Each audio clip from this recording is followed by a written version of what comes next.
Hello my friends, I want to show you a Hudson Bay axe that I just finished, and I made the sheath.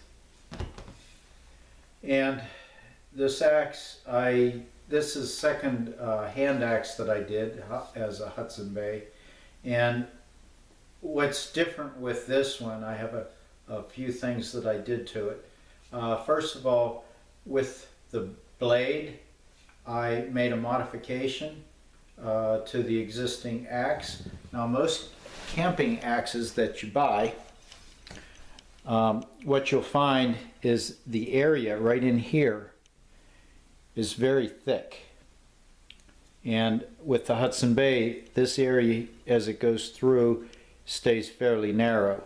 Well, what I did is I ground these two surfaces down to make that a lot thinner, and it'll make the cutting a lot better or easier.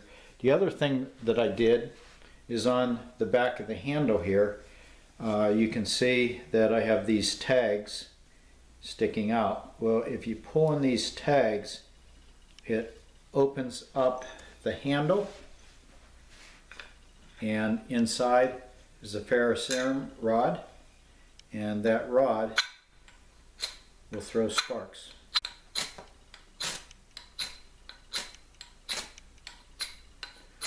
I'm throwing this in my living room. I probably shouldn't be doing that. But anyway, insert the rod into the handle, pull the lanyard, and the knot pulls inside, and it's going to stay locked in there. So now you have an axe that you can start a fire with.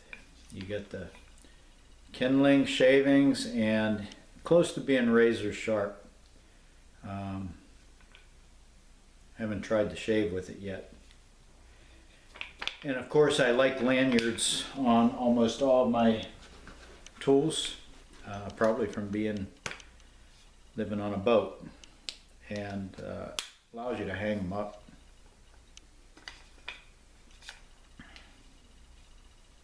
And on the case, I stapled or riveted so that I could use this also for hanging the axe. And what I like to do is attach toggles, and with the toggles you can throw the toggle through your belt loop, and you can have a number of items. I have my drinking water bottle with a toggle, and I use that all the time on my belt. Well, let me show you the methods of doing all this. Here I'm going to show the finishing of this Hudson Bay that I did. Here you can see the piece of metal that I removed, and I used my abrasive saw and hacksaw to get that completely out of there. And what I did to make this axe more usable, when these axes are made, they are thick in this area, and when you cut with it, it doesn't allow the axe blade to penetrate deep into the wood. So to make this axe work a lot more efficiently, this area in here is ground away on both sides. Now after I ground it out, I went through the sanding process, going from a coarse grit to a finer grit, and then I finished with wet sandpaper. And so all the oil has to be off my hands. So through the course of wet sanding, that should have been wet enough to get all the oils and grease off of my hands. So what I'm going to use now, you could use rifle bluing, but I purchased this years ago. This is probably 20 years now, a quart of it. And you can use this to blue guns. It's tool black. I used to work in a machine shop, and this is the stuff we used when we would make tools and I don't know the chemical, but it's probably the same stuff that rifle bluing is.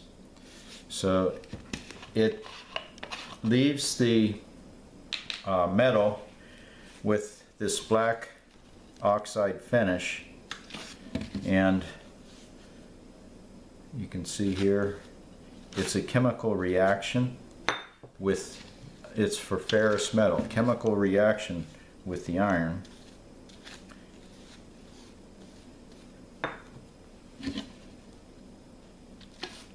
And it doesn't make it waterproof, but it makes it more resistant to rusting because the iron is already formed a chemical bond on the surface. And of course rust is just ferrous oxide, which is oxygen combined with the iron.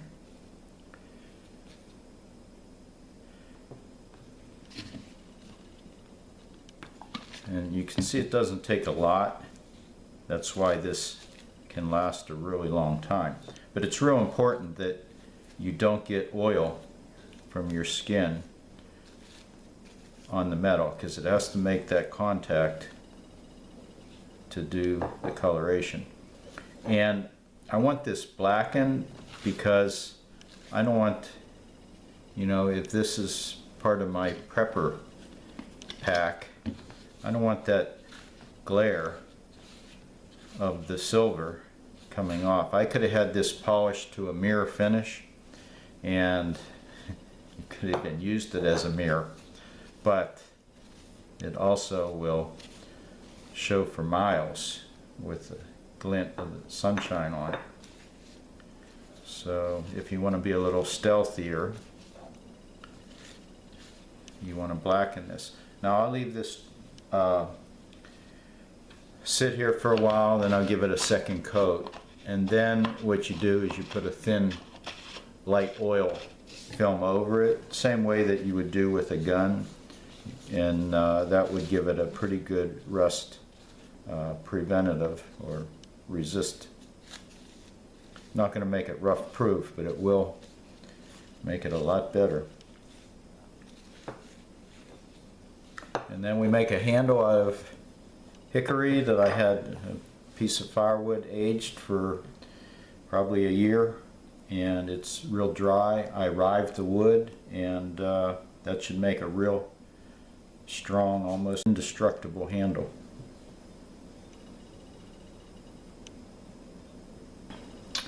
After about a minute or two, that gives enough time for the chemical to work. It has nitric acid in it, so you got to be real careful with it.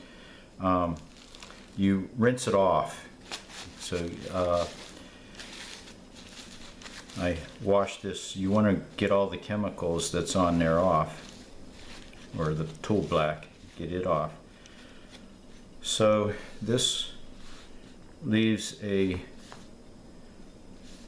nice black coloring. It won't shine like a mirror anymore. And then you need to have some type of a rust preventative, and I use oil, and I use this on guns, and give it a light coat of oil.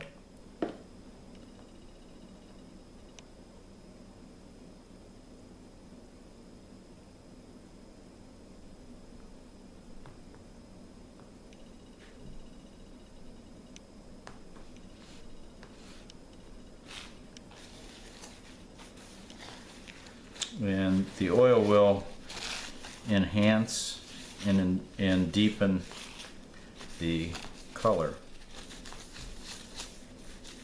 And you just protect this like you would a gun barrel.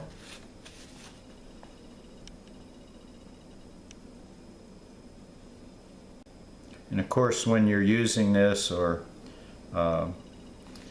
sharpening, it's going to rub or wear the tool black off of those areas, but it can always be touched up again.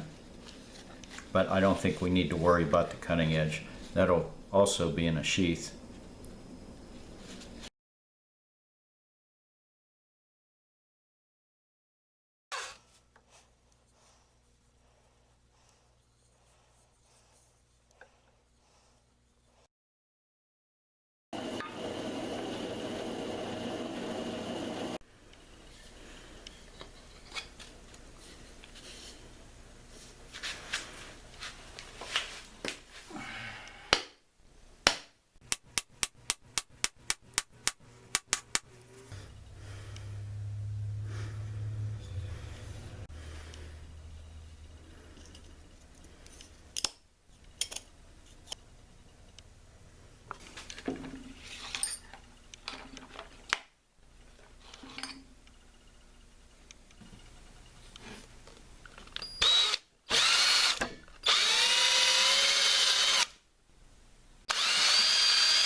Here I'm using an oversized drill bit as a ream to clean out this hole and make it oval shaped.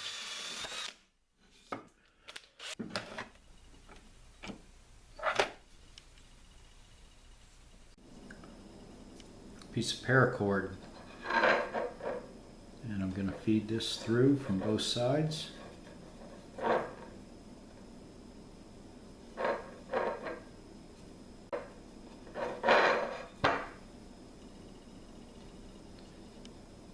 And what I'm doing is tying a square knot, and I'm leaving some tags on the end sticking out like this,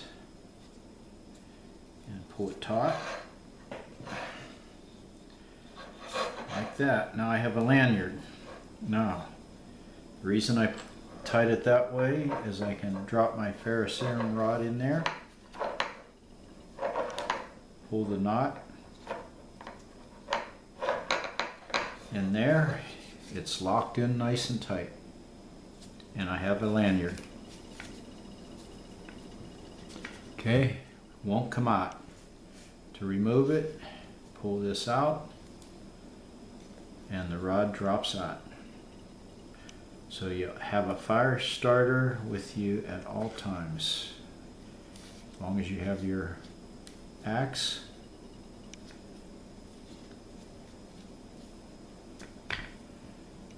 Right there. Now, finish the handle, sheath, we're good to go. Thanks for watching, my friends. Bye-bye.